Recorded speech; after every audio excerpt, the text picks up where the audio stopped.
बिस्मिल्लाहिर्रहमानिर्रहीम जी, अस्सलाम वालेकुम। हाँ जी, अल्लाह की हाल चाल ने ठीक ठाक, उम्मीद करने सारे दोस्त अब खैरियत नाल होंदे। मैं जी राणा नुमान शाह तुहाडी खिदमत हाज़र है कि नवी वीडियो दे नाल। ते जनाब है गुज्जर साहब ने ते जनाब अज आपां मक्की नूं पानी लाण लगे हैं ते की लाण लगे हैं पानी दे विच ते ओह तुहाडे नाल शेयर करने ते मक्की किहड़ी हैगी है ते ओह भी तुहाडे नाल सारी गलबात शेयर करने। फिर वक्त जनाब आपां ड्रम लैण दा ते नाल यूरिया खाद जनाब ते नाल पोटाश लाण लगे। किन्नी पोटाश लाने पे, जगह किन्नी हैगी है उस हिसाब नाल। ए जनाब ओही फसल है हल्दी वाली जिन्हें विच हल्दी थल्ले लाई हुई है ते मक्की है। ठीक है, इनू अगे 2 ज़हरां भी पाइयां तुहाडे नाल शेयर किया ते 2-2 बोरियां यूरिया नू पा चुके हैं। ठीक है, स्प्रेवां भी हो गई ने ते हाथ नाल जहर पाई सी तुहाडे नाल दसने कैसा एक्सपीरियंस रहा।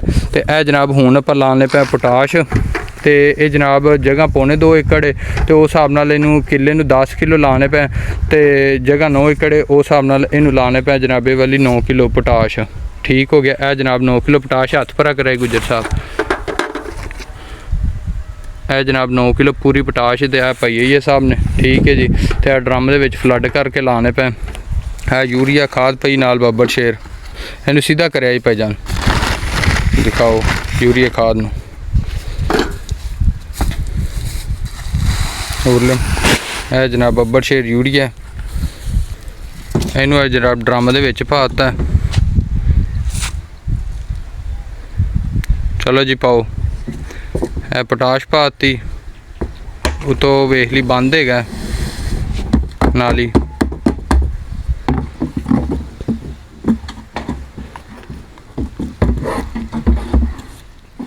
है जनाब पोटाश आप ड्रम दे विच पाती जी दोस्तों, ए देखो।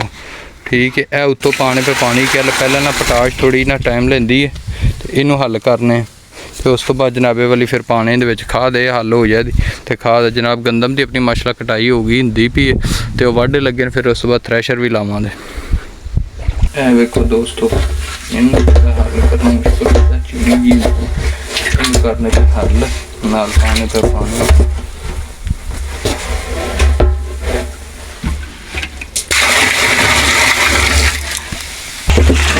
बाबा देर कोशिश करने तो बाद पोटाश अपनी गई खोर। यह पोटाश का फार्मूला पोटाश 50% सल्फर 18% इन्हें भी तुम दस। लो जी है जनाब खाद पोटाश हल होने तो बाद जनाब खाद पाने पे। ठीक है जी, लो जी दोस्तों काफ़ी देर कोशिश पर पोटाश बड़ी मुश्किल खुरी हूँ खुर के जनाब खाद पा के जनाब ए चलती भी क्योंकि 1 एकड़ नू लाया। ठीक है जी दोस्तों, तो अपनी जी पोटाश यूज करने पे वो है कंपनी है जनाब कंपनी एग्री फ्रेंड्स केमिकल। ठीक है जी, अच्छा जी दोस्तों, ए अपनी मक्की जिन्हों आप 2 दफ़ा अगे जहर पाई है 2 दफ़ा जहर पाई है। ठीक है, अगे तो 2 बोरियां इनू खाद लाइया यानी कि 1 दफ़ा सोना यूरिया तो नाल जनाबे वाली इनू स्प्रे की तो इनू जी बेसिक तुहानू वीडियो बनाने का मकसद है हाथ नाल जहर पाइए तो खुद पाइए तो पता लगा तो रिजल्ट भी माशाल्लाह मकई बहुत सोहनी सी। हालांकि ये गड़े नाल भी काफ़ी ज़्यादा मैनेज हुई है तो माशाल्लाह देखो बड़ी रूह खुश होंदी भी, अल्लाह का शुक्र है। तो यह हुण जनाब इनू पोटाश लाती, पोटाश दे विच 18% सल्फर 50% पोटाश। सल्फर का काम हुंदा फफूंदी कश जहर हुंदी कि जिहड़ी भी जनाब अंदर कीड़ी मकोड़ी क्योंकि ऊनी ने गुल्ली चीरनी उहदे विच आवे जनाब उन्होंने तलफ कर दे दी। तो दूसरा जिहड़ा हैगा सल्फर पोटाश सॉरी जी पोटाश का काम ये है क्योंकि गुल्ली चीरनी वो फल वास्ते हुंदी है तो फल दे जनाब उन्हें जनाब आयरन ये वो सारा जो भी उस हिसाब नाल पौधा आपकी खुराक के मुताबिक फल जो आता पैदा होंदा लई जांदा होंदा। ठीक है जी, यह दोस्तों है।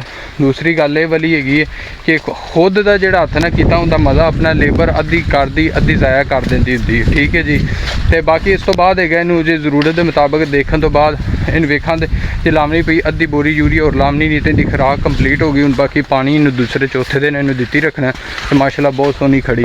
तो अज दी जनाब है तुहाडे नाल शेयर की तो उम्मीद है तुहानू पसंद आई होगी। पसंद आई हो तो लाइक शेयर कमेंट जरूर करें जे तो अपनी राय का इजहार जरूर करें कि तुसी अपनी मकई की जी खुराक कंप्लीट कर ली है कि रहिंदी है। ठीक हो गया, बाकी जनाब सानू दो इजाज़त इंशाअल्लाह मिलने एक अगली वीडियो के। फिल वक्त अल्लाह हाफिज़, बहुत शुक्रिया।